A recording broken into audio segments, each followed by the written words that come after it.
10. Who did we speak with this week? Woo-hoo! So this week we spoke with Michelle Whitaker, Okay. who was an AE on the emerging subcontractors Here at team. Procore? Here at Procore. Yeah. But she's recently been promoted. Shout out, Michelle. Already? Already. Man, she's a hardworking person. Maybe talking to us? I don't know. Yeah, it might be because of us. Got the juices flowing. Maybe. But her hard work and determination has gotten her promoted to a mid-market role on the subcontractors team. So congratulations, Michelle. Yeah. This is episode number 10. And Can't we're believe it. really excited to share with you. Michelle kind of walked us through the journey of a salesperson at Procore and what that kind of looks like and some attributes to look for. Maybe there's an inner salesperson in you. This is your 10th episode. This is 10th So episode. welcome. Oh my gosh, 10th episode. Woohoo! Wow. Have you listened to any of the episodes? Have you had a chance to? All of them. Right? Oh, Yeah. And so I was really excited to get you on here because I know you've been working at Procore for a couple years now. Mhm. And you've been in a really, really tough position. All I know is the word sales, but your title is... Account executive, Right. specialty contractors. Like- And what does that mean Yeah. for the people who aren't in the sales world? So for people who aren't in sales, it means you to close deals. You basically run an evaluation cycle for somebody who wants to potentially partner with Procore. You take them through a cycle where they evaluate the tool, you negotiate on the price, and then bring them in the door and pass the torch on to implementation so they can get started. Gotcha. And That was a very simplified way to say it. No, it wasn't for her. She Yeah. understands it because you're also in the sales world. But I'm Yes. like, I'm lifting Michelle up over here. how does one buy software? Like, would I just look in the yellow pages and be like, oh, like I need Procore for this thing, or I need How did That's a really good question. Yeah. So what I kind of break it out to, and a lot of people on our team think about it this way, and what I hope when others are evaluating software, what they think about are three things. You want to ask the question, is this tool a technical fit for my business? Meaning, do the tools that Procore or whatever vendor offers fit our needs technically? So if you need a better way to manage your pipeline, you need a CRM, not Procore. But if you need a good drawing solution, a better way to deal with change orders, then our tool technically fits that. So does this vendor have the tools that we need that are a technical fit? Does this vendor have a plan to support me once I sign up? That's a big thing. What's the setup implementation process going to look like? And then the third thing is this vendor the type of partner I want? Mhm. So what you want to think about is things like what does their customer support look like? How often do they build new tools? How often do they fix their tools? What's their retention rate for other customers? So things like that. Some people come in and just want to buy the lowest cost solution. Not recommended. right? Yeah. And how do you go about starting that conversation with someone if they don't know those three things? Yeah, I think in sales, the best thing you can do is be really transparent and forward and straightforward. And so I bring that up a lot on the calls and just say, do you have a plan on how you want to evaluate? This is how I would recommend it. Let's just break it out into these three categories. Yeah. Nice. And how did you get to your position at Procore being an account executive? Yeah, I started as a BDR. So for those who don't know what a BDR does, Michaela knows very well. You spend 40 hours a week, maybe a little more, cold calling contractors. Yes. So fun. So it can be It's really thrilling. fun. It is thrilling. It is thrilling. You get hung up on. You have really great conversations. You learn a lot about yourself. It's kind of like if you make 70 calls a day, it's opening 70 secret doors throughout the day. Yeah. Very anxiety provoking for Yeah. some people. Was for me. It's Advent very calendar. anxiety provoking for me, So actually. do you work closely with BDRs in your role? Yeah. Okay. Yeah, so I have 3 BDRs right now who support me and 2 other AEs, and I've been working with them, and they're awesome. And AE is Account executive. okay. Yeah.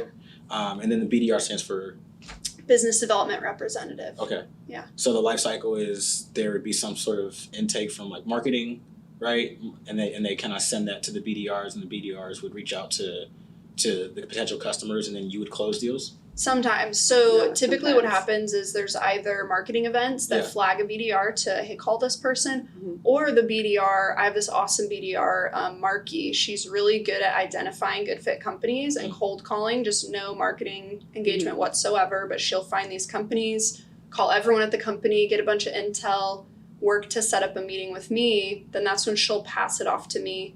And then I can run the sales cycle with them. Okay. And you didn't start here as an account executive, right? No, I started as a BDR, Okay. making those cold calls. Yeah. And I mean, so what was the transition like from, what's the transition like from just a BDR to then an account executive? I mean, what are the responsibility changes? And It's a very different. like, what would be different from her jumping up to your level pretty much? Yeah, that's a good question. It's a very different day. Mhm. Yeah. Your day to day is extremely different. You go from, I mean, really spending a day just dialing. I mean, you're just making a lot of cold calls Yeah. to now you still make a lot of phone calls, but you're taking a company through an entire evaluation cycle. Yeah. So it takes a lot more attention on those individual companies. You manage your pipeline much differently. So for me, I have, X number of accounts in a given territory or in a given area. And whether or not my BDR is calling them, I am responsible for those accounts. So I'm responsible to make sure that I'm getting accounts set up with meetings with me and taking care of those well, because it's in my territory. I've been in this territory for 1.5 years, so I've been working in the same area for a long time. So it's you kind of just have a different perspective as an account executive. And then you go through this whole kind of buyer's journey with the customer instead of setting up one meeting. Yeah. Would you say you're kind of almost like a CEO of your own territory? Yeah, I think it's really healthy to think of it that way. Actually, I've come to this place where I think it's almost really healthy to think of your territory and your pipeline as solely your responsibility. And hopefully your BDR can help you with your territory and your pipeline, but really, me hitting my number is my responsibility, which means me getting meetings so that I can't hit my number is my responsibility. Yeah. So the one thing is, when you become an AE, for anyone who does become an AE from BDR, you have to keep cold calling. Like, you have to keep managing your pipeline and setting up your own meetings. It's really important. And I understand like attrition in this space is pretty high, more so than other careers. I've been in this space for almost 2.5 years. Like, what has kept you in this space, and what's really important for somebody just testing the waters of the sales world? Like, what would help them be successful? What's going to help her be successful in this role? Yeah. Yeah, in the future. Good question. I'm really excited to talk about this, actually. Yeah. I think one of the biggest things that can make you successful in sales is to focus on why you're doing this job. A lot of salespeople are motivated by money, and a lot of people in sales are also motivated by praise. I am definitely motivated by money. Right. I'm really passionate about making money. As a woman, as a female person, I really value my career opportunity, and I really value my personal equity. So I love making money. Right. But money isn't like the end for me. The reason I value money and the reason I do this job to make money is for what that brings, because it brings you a certain lifestyle or freedom or security, whatever it is. I think it's really important that people kind of know what that thing is for them, because it helps you on the bad days. Because as in everything in life, you have a great month or a great week or a great day where you close a lot of deals, have some things moving along well, but then of course there's times where it isn't going very well. And if you know why you're in it, something about that higher level view kind of takes the sting out, I think, from when you're struggling. Day-to-day high and low, keeping that even keel. Yeah, and that's actually another, so I think keeping focused on like why you're doing this and even having goals. I mean, I had a yearly savings goal this year that I'm really close to hitting. Yay! I'm really excited. I know, I'm really excited Got how a month left. close I am. Yeah. I mean, had a big month last month to hit it, but we're getting there. Right. But having those goals, personal goals, along with your career goals are so huge, because as you're in this job and you have a big month and you can put a big chunk toward your savings or into your CD or whatever it's in, it's so important. But the other thing that I think is really important is keeping your mind healthy. Yeah. Because if your identity gets wrapped up in your success as a salesperson, it's just a really unhealthy spot to be. For sure. Because if you're doing well and then that's tied to you feeling good about yourself, and then you're doing poorly and that's tied to you feeling good about yourself, it's just a little bit volatile. And I think keeping your mind healthy is really important. Mm-hmm. And you do that by keeping everything healthy, by exercising, meditating, turning off your phone at a certain time of day and saying, I'm not going to have a sales conversation Saturday, Sunday, things like that. Yeah. And I know you kind of just gave us some examples, but what are your favorites to kind of keep your identity not tied to that? Or how do you go about day to day? Because you've been in this for a long time now. Yeah. In Procore, I haven't been in it that long. I still feel super new. But for me, the ways that I kind of keep my mind healthy and don't let my identity get wrapped up in it, a lot of it has to do with my reaction to losing. Mm-hmm. So like losing a big deal or something not going my way, taking a moment of gratitude when those things happen really have helped shift my mindset. I have a coworker named Hawken. A lot of us know Hawken. And I think one of my first few months working as an account executive, he was just with me the whole time. He really helped get me ramped. But one of my first few months, I lost like 3 deals in a row. And Hawken goes, oh, that's so great. Because, deals always get lost in 3. So you have them all out of the way. You're definitely going to get the next one. Yeah. And that's such a good perspective, because it's like, of course, it's not just, oh, now the tide has turned and I'm going to lose every deal. Right. But okay, I got them out of the way. Yeah. And now the next ones I'm going to win. And changing your mind, I think, actually makes you more successful. Because I won't make that next call defeated, like, well, I'm losing every deal now. You make your next call confident. And you have a dose of gratitude in with your loss. Right. I unfortunately had the opposite. Like, my first sales job, I got super lucky and, like, was hitting everything. And, like, was top ranked at the company I was at for, like, my first job, my first time in sales. And so I had that early success, never really went through like the struggles before or had to do the mental, the mental breakdowns. I never went through any of that. Yeah. And so I thought it was always going to be like that. And then I started hitting, right? Like I came back to reality, and like, it was just very, very strenuous having to experience like those lows after hitting all those highs at first. So I didn't even know. It's like, all right, yeah, like, you guys will experience what it's like, but I'm fine up here, And so it wore me. It was tough. Yeah, super tough. I remember that's one of the first advice that I received when I walked into Procore was like, you're gonna have some highs and you're gonna have some lows. Like, be careful how you ride them. You want to stay neutral, and that's something I've always kind of in the beginning struggled with, because it's fun to ride the highs and you're like, woohoo, we're doing great, and then when you're riding the lows, you're like, oh shoot. It's like that fun. How do we get back up there? Yeah. So how do you keep yourself in that stable, neutral zone?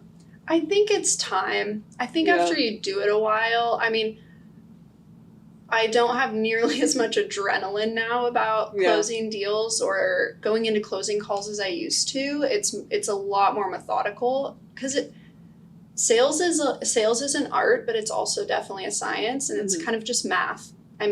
You have X amount of pipeline, you're going to close this amount, so you better just make sure you have that amount or a little more, and then you'll close that. You know what I mean? Yeah, it's the math of sales. Yeah, like it is just math, and like mathematically you can look at a number going into your month and know, okay, well, I'm probably going to get somewhere near my number, or I'm probably not, and then how do I react to that? So if I look at my pipeline and it's really low, then I know, okay, I need to take these actions to fix that, or if I don't, then I won't hit my number. So I think like understanding and learning that it's really a science, and there's just steps you can take and things you can do to like chip away at your number every month. Yeah. It's not just luck every time. It's not like a dice game where you're just like gonna hit your number or at you're some not. point. Yeah. Yeah, it's just like the discipline to manage your pipeline properly, and the discipline to take your customer through the proper steps. Do you feel like anybody could be successful at a sales role? Or do you think there's like a specific type of person, and what are those qualities of that person? I go back and forth on this. Okay. Because let's debate about it. Yeah, let's debate about Yeah, I love it. Now that we've all three have been in sales. it. Yeah, let's talk debate about it. Okay, here's my most recent take. Okay. I love this. I'm excited. Yeah. I think anyone can do sales. Okay. I really do. I think anybody could learn to do sales.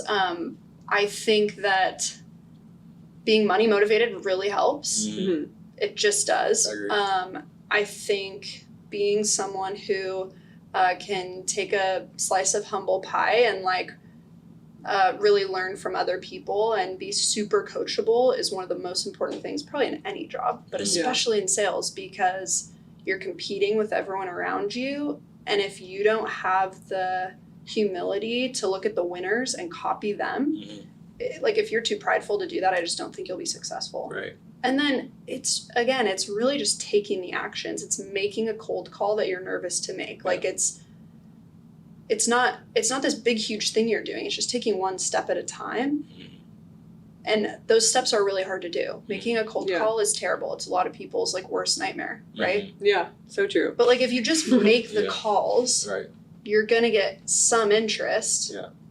And then you're gonna close some of those. Do you know what I'm saying? Well, okay. Yeah. Aside, I'm being very vague. money aside, Yeah. what would be the other motivators for someone within a sales role? I mean, because like money essentially motivates everybody to get their job done. But obviously, sales is more of an emphasis because it's a direct correlation. The harder you work, the more money you're probably going to get. Yeah. What aside from money, what would be the other things that somebody could look to that role for? I think people who are money motivated, highly competitive. I think it's fun if you enjoy competition. Yeah. I actually am I don't really love competition, so that's not one of those things for me. I played sports kind of, but so if you're really competitive, those people usually perform really well. My team right now is basically all athletes except for me. Right.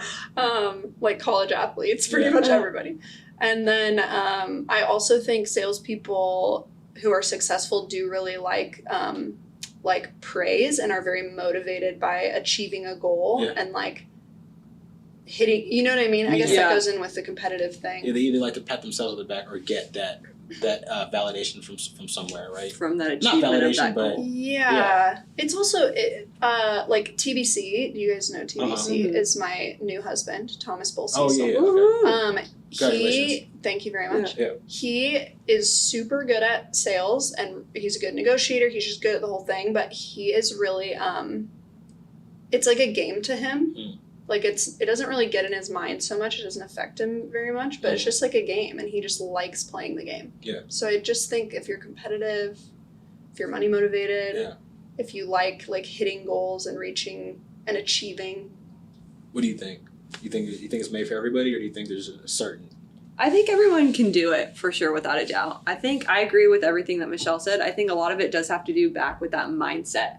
Like if you can see yourself achieving that goal, you can do it. I think like at the end of the day, when I look around, it's like we are the only ones that kind of withhold that from like for ourselves to get to that goal. I think at the end of the day, like you can always stay and make more calls if you're behind, but are you going to put in the time to do that? Like, so I feel like it's always like life is, it's a give and a take. And like, are you in that mental mindset to do it? Are you walking in the door every day being like, okay, we're going to hit these 70 calls and we're going to get at least one demo from that. And like, even then that language, I shouldn't even be saying that to myself in one demo. I should be saying like 3. I'm going to get 3 today. Like always shooting higher than your goal, right? That math of sales comes in. And I think it's like once you learn that foundation and you almost like train your mind that you can do it, with time, you get over those scaries. But I think if you're not in the right mindset every day, you can come in and it can be a wash. Yeah. I think there's 2 different ways you can take sales. I think everybody can do it. I think there are certain people that are more natural at it, and then the other people have to work harder. I was always one that wasn't like naturally smart, but I worked hard. I outworked most of the people just to like be in the same realm. But that habit helps you out in the future in the long run. I think that there's 2 different routes someone can go. I think at the end of the day, it can be considered as a really, really, really great paid internship because it's a really great crash course for you to learn. Because you have to know the entire business when you're talking to customers, right? Yeah. And when I was when I was a staffing agency as a recruiter, you know, I got a crash course into the tech space. You know, what are people using? What companies are what, you know, technologies and what positions are really popular. So that gave me a crash course into business that I didn't get in college. Right. And then I do think there is the career track where you can go, the BDR, SDR, account executive and then move up to like a BDR buddy and more of a leadership role. But I do think everyone can do it and probably should at some point in their career. It just helps them overall. I mean, how many people from our sales org have transitioned to other positions here and done really well? Tons. Yeah. I wish I had an exact number. Yeah. So many. Yeah. Yeah. And people love them. Right. They know so much stuff. I have a good example that I heard from, hopefully, sorry team if you're like, no, this isn't a good example. I don't know his name.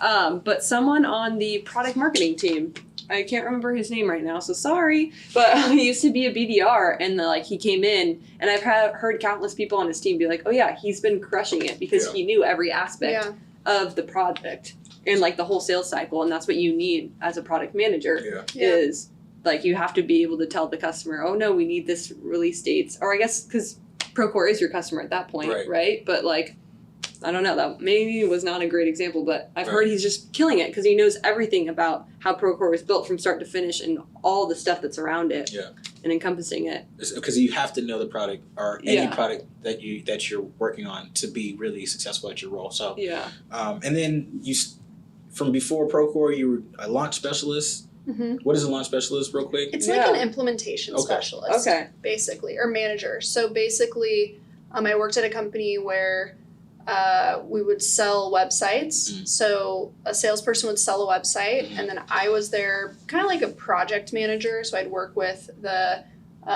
engineers, the designers, to build their website and then launch the website with them.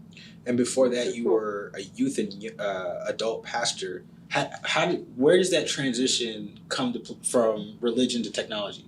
Yeah. Or are they the same thing? Where is it? I'm saying, Good question. How did it start? How did you fall into I'm going to help these? How do you go from a leadership role? To all of a sudden cold caller. Yeah, cold call, which is a very individual role at first. How did that transition happen?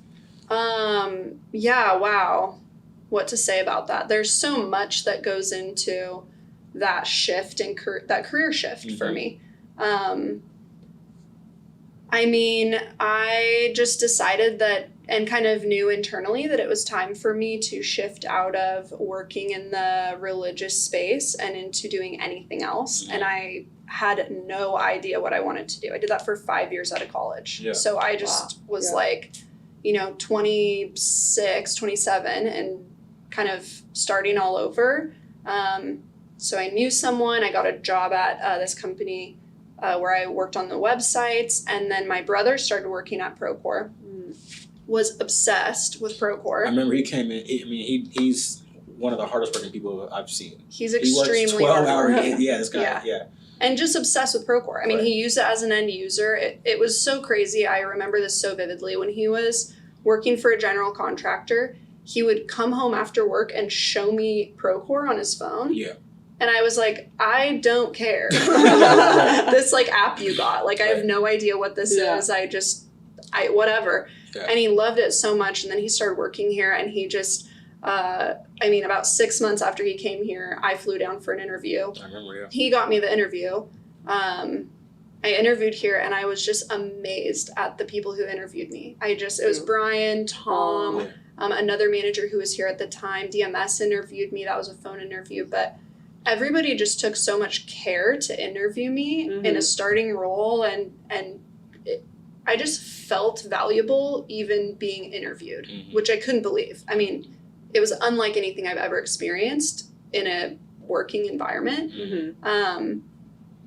And the job offer was just that much more exciting because I just thought, wow, if these people care so much that I have 6 interviews to be in an entry-level job where I'm cold calling, what's going to happen if I work for them? Right. And my expectations have been so far exceeded. So for me, the transition, there's a lot of overlaps from what I did to what I do now with people and how you interact with people and teach people and things like that. But for me, the transition and the reason I just love Procore so much, and I'll stay here as long as they'll have me, is that I have never felt more valued or celebrated in a job. Never. And in sales, that's kind of crazy. It's selling is hard. It's a really emotionally difficult job. But the leadership here, I think, is unlike anything I've ever experienced. Wow, that's so beautiful. Yeah. What were some of the things you were able to take away from your earlier role as leadership in religion to the sales world? Were there things that were? Yeah. Definitely. Okay. Like I would speak in front of, 100 to 200 people on a weekly basis. Mhm. I spoke in front of tons of people all the time. It was so normal that running a demo, my first demo as an account executive, I was so nervous, and I slacked my brother because he was at work, and I was like, oh my gosh, I'm so nervous to do my first demo. I practiced late last night. I'm so nervous. And he was like, Michelle, you've spoken in front of hundreds of people. Just pretend you're on a stage in front of like 200 people. You won't be so nervous. Yeah. And I'm not kidding. I had like a office administrator get on this demo, and I was like trying to like pretend like there's hundreds of people here because I was so nervous to talk to one person. Right. It's funny. Anyway, so just comfortability, talking in front of people, I think is a big thing. Also, like really when you're selling to someone, the goal is to solve their problems. Right. The goal is to offer them a solution. Mm-hmm. And I think it's kind of the same thing. I mean, instead of helping people in their internal life with their faith, I feel like really passionately excited that I get to help people as they look into a solution that could help their business. I mean, how cool is that? Like a small business owner is trusting me to help them with their business, to help them make more money, be more profitable, be more productive, to help me, or for me to help them make their employees happier with a better solution. I mean, it's kind of a place of honor if you think about it. Right. It feels similar in a weird way. Yeah. And you said something really cool earlier, which I know come 2020, we're going to have a big transition for like different stuff in women in sales. What was it like being in front of a stage where predominantly, as you said earlier, like a male should be there? And what was that like coming into Procore? Yeah. What did I say earlier? It's funny because as a female pastor, a female preacher, a lot of people think as a female, especially someone who I look really young, and I was really young when I was doing that, and I think people thought an old man should be standing and talking where I was standing and talking. And I'm thankful for that experience because it happened all the time. I had a lot of people always assuming that I was a pastor's wife or his secretary or assistant or whatever. And I wish everyone could have that experience because I think it makes you a little bit more tough. So now, I mean, I don't know, I go on to on-sites and you have to get past this initial perception that you don't know anything about construction or technology. Mm-hmm. Because how many women take up that space? Not many. Yeah. But it's kind of, again, like an honor. Like, if I get to be a part of changing someone's perception about women in business or women in religion or women in construction or women in technology, I mean, that's like an honor that I get to help shift the perception of maybe one person. And hopefully I do. I don't know if I do. You're definitely a salesperson. Yeah. You're definitely, I like how you Why do you say that? You flipped it and took it as a challenge that you wanted to accomplish versus Yeah. saying, oh, like, well, woe was me, like, the cards are stacked against me, I'm not going to be able to do this. Yeah. I've kind of taken on the same challenge with African Americans, like, if I can change just one mind a day about any negative perceptions or whatever, and I know it's a big task, but I'd prefer to take on that challenge and hopefully I can just change one mind a week, one mind a day, and open people's eyes to the fact that even if I make a mistake, I want to take on that challenge. Totally. Yeah. I like what you said about the cards too, because I was having this conversation with somebody this weekend. Everybody gets dealt some cards. Yep. And you can just play them to the best of your ability, and you can't judge the way someone else is playing their cards, and you can't complain that someone else got better cards than you, because you just get the cards that you get. Yep. And for, being minorities in the space that we're in, there's a lot of different avenues that you can choose to go down with what you have. I mean, I've heard people say that women have an easier time in sales because if a guy is buying software, he would rather talk to a female, which is a little bit narrow-minded to make that comment. There's a lot that women have to get through, and that's not fair, but that person was just judging the cards that I got dealt. Right. And I could judge his cards too, but instead, why not just play what I have in my hand? Exactly. That's all that you can do. Yeah, exactly. Yeah. I love And- that perspective. Well, and it's like, that's the power perspective. Mhm. Like, that's us taking I'm getting on a rant now, so No, you know, no, cut this me is off. this is your interview. Yeah. So ran away. But it's like taking control and taking power Mhm. back, because in a lot of ways minorities don't have very much power in certain scenarios and situations, and if I have power in one situation, which is how I hold myself or how I conduct my business or how I'm the CEO of my territory and my Yeah. business and the people I work with, as a woman, that just feels very powerful to me, Sure. that I can play my cards the way I want to. Right. Yeah, I love that. How is your new sales mind bled into your everyday life now? Like, what are some of the takeaways from that? Ooh, I love Oh, that. I've got a good one. Yeah. Tell I us. hope my landlord doesn't listen to this. Yeah.